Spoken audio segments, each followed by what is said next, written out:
Good morning, good afternoon, and good evening, everybody. Thank you for tuning in to another Supatease video. And this channel is all about providing you knowledge to enhance your experience with World of Warcraft. And I know personally that it can be a bit of a struggle to find teammates for ranked 3s, and you might more preferentially prefer solo shuffle as your go-to PvP bracket. So I wanted today's video to be tailored just for that type of player. And in it, I'm going to be covering 7 of the most overpowered solo shuffle specializations. These are specializations that are gonna have the highest likelihood of getting high rating immediately at the start of the PvP season, and you're gonna be able to enjoy their power and lavish in the amount of damage and control and utility that they provide to their team moving forward into this season. So if you want to make sure that you're staying up to date with everything related to World of Warcraft, smash the subscribe button. But let's get started. So coming in at the number 7 position is going to be the Elemental Shaman. This is a specialization that is notorious in the solo shuffle bracket.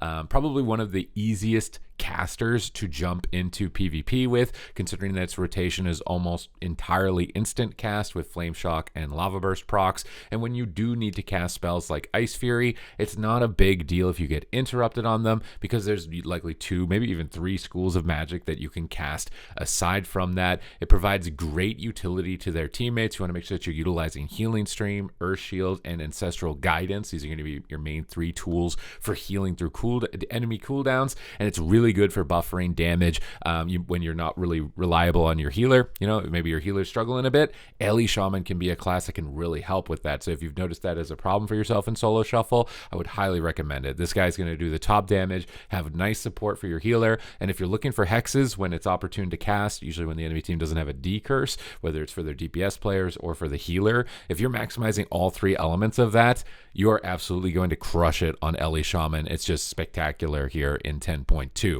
Coming in on the number 6 position is going to be the Augmentation Evoker. Now, while it is likely receiving, some reductions in power here for 10.2 with the set bonuses changes, you're probably not even going to run your set bonuses this time around. It's still providing a huge amount of durability to its teammates. And one of the main reasons in solo shuffle, at least, that it is so strong, especially at lower, mid-level, and even at higher tier ratings, with players, exceeding 3,000 rating at the end of last season, which was exceptionally high, is that it's a counter to melee DPS. And melee DPS are so prominent in this bracket. So if you're somebody who's played casters and struggled to deal with melee DPS, this is the one that you need to be playing, because with blistering scales increasing your overall armor, providing your overall absorption towards damage increase, it's just going to mitigate so much damage. And it has an insane one-shot combo that now, with item levels going through the roof, I think we're seeing like almost an overall 30 item level increase from last season, which is significantly more than any other PvP season, which means that the one-shots from this spec are going to be hitting even harder. So it's tanky, really good against melee DPS, and has one-shots. And then on top of that, if you're incorporating Rescue, off heals with Living Flame, and Sleepwalk onto enemy healers, you're going to absolutely dominate with the specialization. It's going to be crazy. It's going to be crazy good.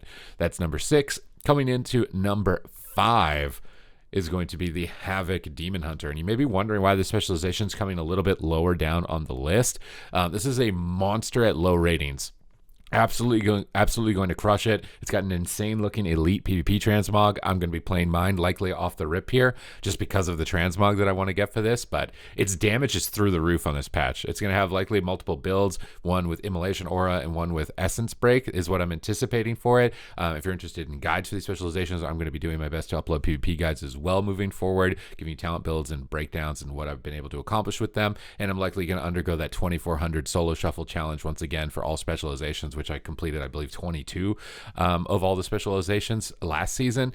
But this one is just going to be raw output, insane damage. One of the main thing that is likely going to hold it back is the prominence of Rogue.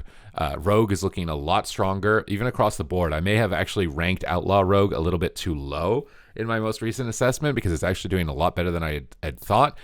Maybe this will change as set bonuses and item levels go up, because I was testing on the PTR, but right now almost all 3 specializations of Rogue, especially Subtlety, are killing it, and that means you're in trouble, because you're probably the number 1 target on the back for rogues to be able to just take you down in kidney shots. So it's only coming in on number 5. But if you're looking for something that's just going to be able to completely just steam over people, this specialization is going to do it at low to mid range. It's going to be perfect for that. And if you get really good at vengeful retreating and immuning things with glimpse and metamorphosis immunities, it's going to be really powerful. And it's just going to get stronger when you get your set bonuses. This is starting the season and it's already this strong. When you get your set bonuses, you can basically take Throglaive off your action bar because it'll be proccing from your Blade Dance.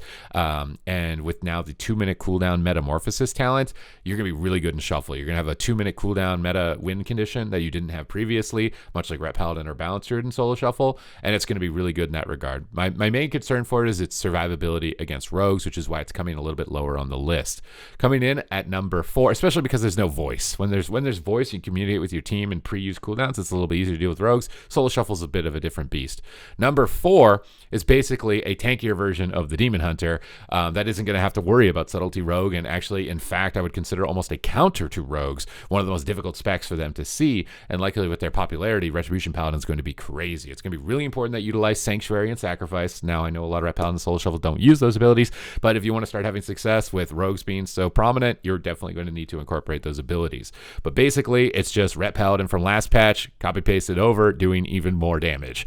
It's going to be a lot tankier with Divine Protection and Shield of Vengeance for its personal cooldowns. Obviously safety nets with Lay on Hands to be able to help out with your healer, which is always a really important thing to take into consideration, especially when you're trying to escape lower ratings, is how much utility do you have to assist your healer, because that can make the difference in carrying a healer in a lobby. Ret Paladin has all of those tools, assuming you've got them on your action bar and you're using them. So definitely a spec that's worth investing here for 10.2. Coming into the number 3 position, we're getting to the top 3. This is the creme de la creme, the best of the best, is the Marksmanship Hunter. Now this spec is here purely because of output. Its damage output is actually through the roof. It is remarkable. I don't know how the changes came through for this spec, at least when it comes to PvP. I would say it's probably the spec with a target on its back for nerfs, and we'll be covering those nerfs if they happen into the future on the channel here, so make sure to smash the subscribe button.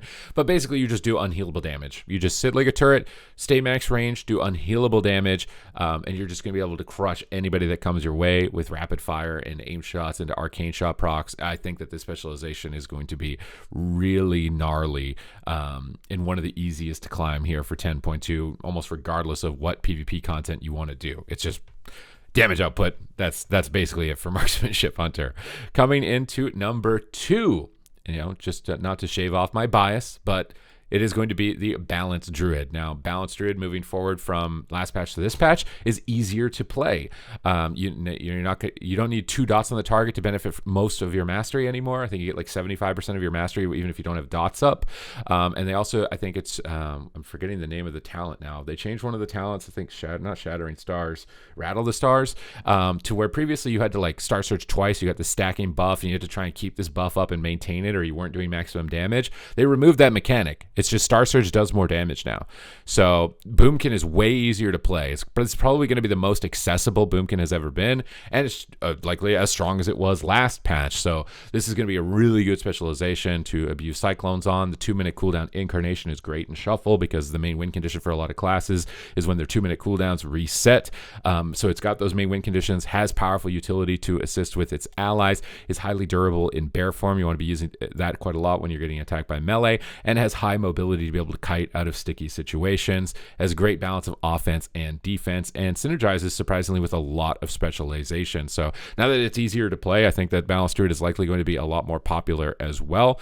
I'm likely going to be playing Balanced Druid at the start of the season, so if you're curious to watch it, check out my stream. It's linked in the description down below. And coming in at the number 1 position, and based on the discussion so far, you can try and guess what it's going to be, but it is going to be the Subtlety Rogue. Now, this specialization, unlike some of the other ones that I mentioned, is one where you see the results once you've invested the time towards mastery.